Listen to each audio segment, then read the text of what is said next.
ही सलामी त्यांनी लाल दिली. साबा गोविंद पथक जय मल्हारनंतर तुम्हाला संधी दिली जाणार आहे.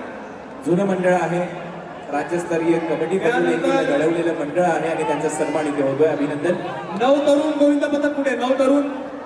ठीक आहे, तुम्हाला लाल साखरेनंतर तुम्हाला संधी दिली जाईल. रघुनाथ नगर गोविंद पथक कुठे? रघुनाथ नगर गोविंद पथक यांच्यानंतर तुम्हाला संधी दिली जाणार आहे. आणि त्यानंतर अष्टविनायक गोविंद पथक कुठे?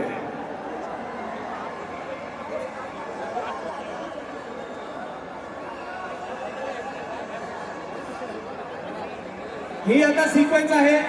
15 मिनिटांनंतर पुढील गोविंद पथकांची नावं घेतली जाणार आहे.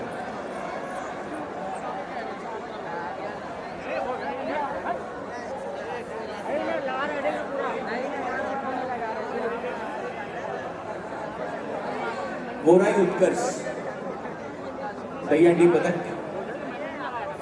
हे मानवी मनोरे रस्ता आहे.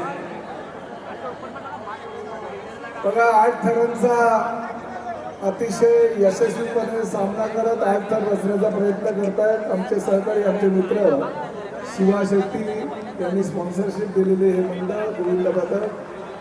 बघा किती कडक लावलेत.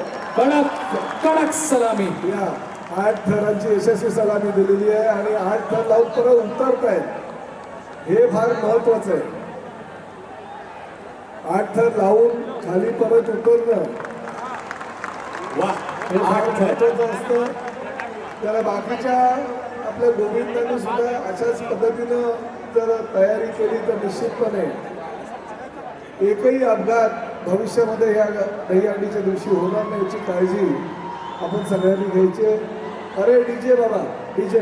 Yes DJ.